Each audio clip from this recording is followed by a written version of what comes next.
Bonjour à tous, on se retrouve aujourd'hui pour une nouvelle vidéo qui a pour but de préparer les terminales qui rentrent en prépa, que ce soit prépa littéraire, économique ou scientifique.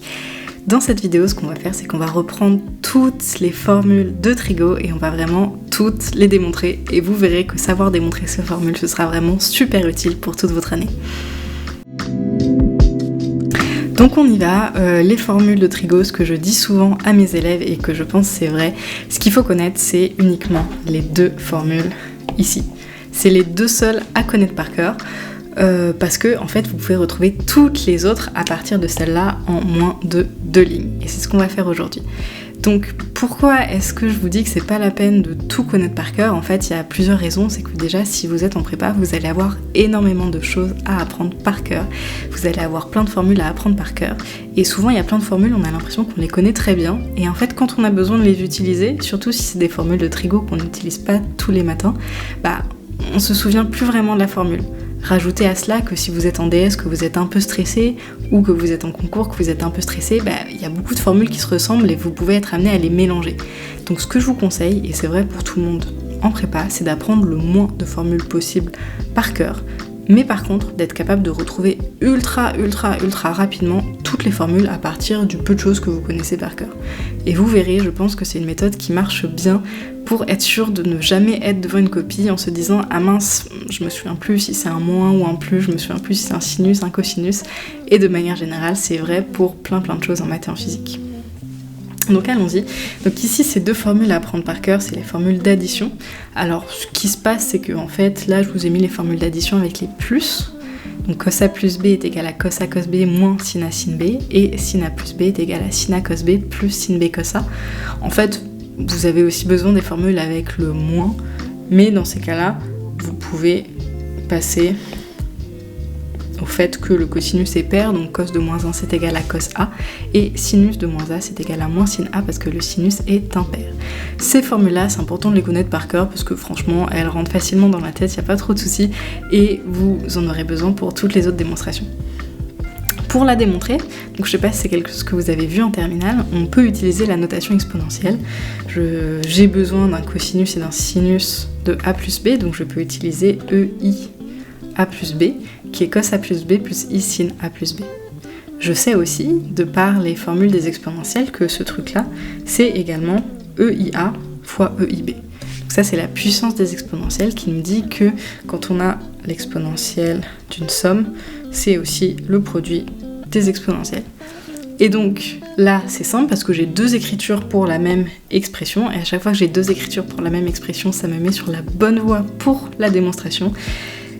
Ici, sous forme de produit, j'ai cos A plus I sin B, cos A plus I sin A, cos B plus I sin B. Donc en écrivant sous forme de produit, je sais que c'est aussi égal à cos A plus B plus I sin A plus B. Donc là, vous voyez très bien qu'on arrive à faire la relation entre cos A plus B et des produits de cos A et cos B, par exemple. Ensuite, j'utilise une autre propriété qui est l'unicité de l'écriture d'un complexe avec la notation algébrique. Qu'est-ce que ça veut dire ? Ça veut dire qu'un nombre complexe, il n'a qu'une seule partie réelle et qu'une seule partie imaginaire. Donc, quand j'écris un nombre complexe x plus iy, je sais que le x est unique, le y est unique, et donc ça veut dire que la partie réelle de mon nombre de gauche est égale à la partie réelle de mon nombre de droite, et même chose pour les parties imaginaires. Donc ça, c'est vraiment une propriété importante à garder parce que ça veut dire que quand vous avez une équation en complexe, une seule équation, en fait, ça vous donne deux équations. Donc là, ici, on a deux équations. Une pour le cos A plus B, donc qui va me donner cos A plus B est égal à cos A cos B moins sin A sin B, et une sur le sinus qui va me donner que sin A plus B, c'est sin A cos B plus sin B cos A. Voilà, on a démontré les formules d'addition. Donc celles-ci, je vous conseille de savoir comment les démontrer si vraiment vous les oubliez, mais normalement, vous n'allez pas les oublier parce que vous les utilisez vraiment souvent. Ensuite, on continue, donc ici on va s'intéresser aux formules, je crois qu'on appelle ça les formules de duplication, donc ça va être cos de 2x et sin de 2x, donc pour ça tout simplement, cos de 2x c'est cos de x plus x, et donc avec la formule d'addition c'est cos carré moins sin carré. Donc en général on les laisse pas comme ça, en général on utilise soit uniquement des cos, soit uniquement des sin, et pour ça il faut passer à l'autre formule ultra importante de la Trigo, qui est la relation fondamentale, le fait que cos carré plus sin carré c'est égal à 1. D'où ça vient ce truc là ? Ça vient du cercle Trigo que je vous ai dessiné ici. En fait, si on a x qui est là vous avez le cos, là vous avez le sin, et le cercle trigo, vous savez qu'il est de rayon 1. Donc en fait, c'est tout simplement le théorème de Pythagore appliqué à ce triangle. Donc, de deux choses l'une, soit je remplace le sinus carré de x pour l'exprimer en fonction du cos carré, soit je remplace le cos carré pour l'exprimer en fonction du sin carré. Donc j'ai deux formules pour cos de 2x qui peuvent être pratiques. Donc ça me fait cos de x qui est égal à cos carré de x moins 1 moins cos carré de x. Ici j'ai remplacé le sin carré par l'écriture avec des cos carrés. Et donc ça me donne 1 moins 2 sinus carré de x. Je peux faire... ça me donne 2 cos carré de x moins 1, et je peux faire l'inverse, je peux remplacer ici le cos carré par 1 moins sin carré, et donc ça me donne 1 moins 2 sin carré de x. Donc vous voyez, c'est aussi pour ça que je vous dis de ne pas apprendre ces formules-là spécialement par cœur, parce que vous les mélangez souvent, là vous avez un 2 cos carré moins 1, là vous avez un 1 moins 2 sin carré, donc voilà, vous les redémontrez en une ligne à chaque fois, et franchement comme ça vous êtes sûr de ne pas avoir de problème. Pour le sin de 2x, c'est plus simple, c'est sin x plus x, et là il n'y a qu'une seule écriture possible qui est 2 sin x cos x.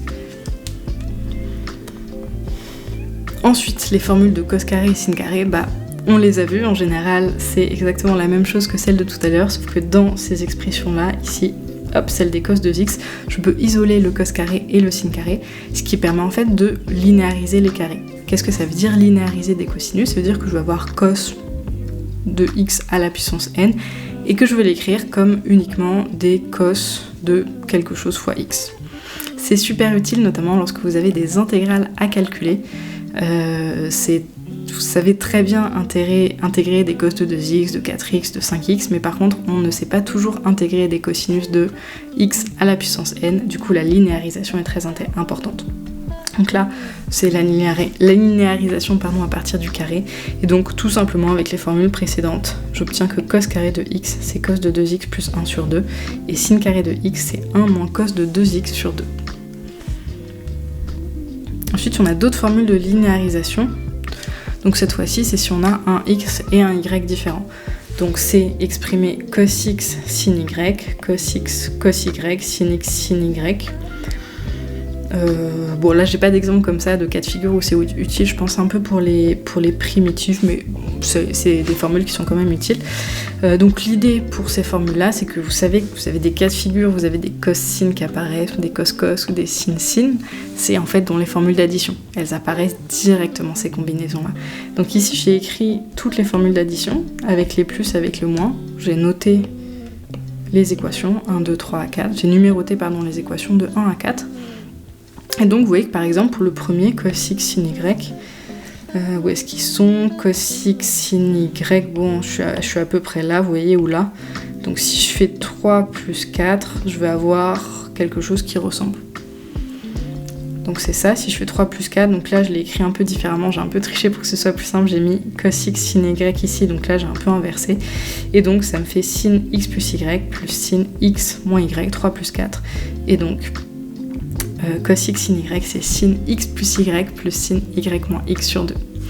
Même chose, donc pour cos x, cos y, je vois tout simplement qu'ils sont là. Donc si je fais la somme des deux premiers, je vais avoir 2 cos x cos y. Et donc ça me donne cos x cos y est égal à cos x plus y plus cos x moins y sur 2. Le dernier, sin x sin y, même chose, il apparaît dans les cos. Donc je le vois ici. Et donc je vois que si je fais 1 moins 2, je vais éliminer ce terme-là, et donc il va me rester 2 sin x sin y. Donc finalement, sin x sin y, c'est cos x plus y moins cos x moins y sur 2. On a presque fini, il nous reste les dernières formules qui sont les formules de factorisation, celles que vous aimez le moins en général. On les appelle aussi les formules de Simpson. Pour ça, il y a une petite astuce. L'astuce, c'est que quand vous voyez ça, d'ailleurs c'est pour ça, vous voyez, j'ai pas écrit x et y, j'écris sin p et q. Et en général, c'est comme ça qu'on vous demande de les démontrer, ou comme ça qu'elles sont dans les formulaires. En fait, l'astuce ici, c'est qu'il faut faire apparaître des termes en p plus q sur 2 et p moins q sur 2. Ce que je vous conseille, c'est de vous souvenir de cette astuce-là qui va vous servir pour les redémontrer. Les formules de Simpson, elles apparaissent très souvent en physique, en fait, à chaque fois qu'on a des ondes stationnaires, quand vous avez des ondes stationnaires et des battements, vous allez avoir les formules de Simpson qui apparaissent. Et donc ces formules, je les vois souvent utilisées en physique en fait, donc c'est vraiment quelque chose à connaître. Et donc retenez bien l'astuce de les écrire comme ça. Pourquoi ? Parce que là je vois, si je vais écrire sin P plus sin Q, en fait si je fais apparaître ces deux grandeurs là, alors la première je l'ai appelée alpha ici, la deuxième je l'ai appelée bêta, je vois que je peux écrire ça sous la forme sin P plus Q sur 2 plus P moins Q sur 2, plus, donc mon sin Q, je peux l'écrire sin P plus Q sur 2 moins P moins Q sur 2. Donc ça c'est une petite astuce, et donc si je développe ça, comme je vous ai dit, il faut surtout connaître les formules d'addition, donc c'est encore les formules d'addition qu'on utilise ici. Ça me fait sin alpha cos bêta plus sin bêta cos alpha pour le premier, et pour le deuxième, sin alpha cos bêta moins sin bêta cos alpha, et donc ça me fait 2 sin alpha cos bêta. Donc finalement, si je résume, ça me fait 2 sin P plus Q sur 2 cos P moins Q sur 2. Même chose, si je mets un moins, ça va être exactement la même chose. Je vais avoir 2 cos P plus Q sur 2 sin P moins Q sur 2 parce que ça va pas être les mêmes termes qui vont se simplifier. Ça, j'ai pas détaillé le calcul, je vous laisse le refaire. Même chose pour le cos, donc je peux écrire que cos P plus cos Q c'est cos alpha plus bêta plus cos alpha moins bêta. Donc le premier ça me fait cos alpha cos bêta moins sin alpha sin bêta, et le deuxième ça me fait cos alpha cos bêta plus sin alpha sin bêta. Ici ça se simplifie, il me reste 2 cos alpha cos bêta. Donc finalement cos P plus cos Q c'est 2 cos P plus Q sur 2 cos P moins Q sur 2. Même chose si je mets un signe moins, vous voyez que si je mets un signe moins ici par exemple, je vais avoir celui-là en moins et celui-là en moins aussi, donc il va me rester uniquement ces deux-là, et donc ça me fait que cos P moins cos Q c'est moins 2 sin P plus Q sur 2 sin P moins Q sur 2. Voilà, on a démontré toutes les relations qui sont dans le formulaire de Trigo. Et encore une fois, si j'ai un message à vous faire passer, c'est n'apprenez pas tout par cœur, ça sert à rien.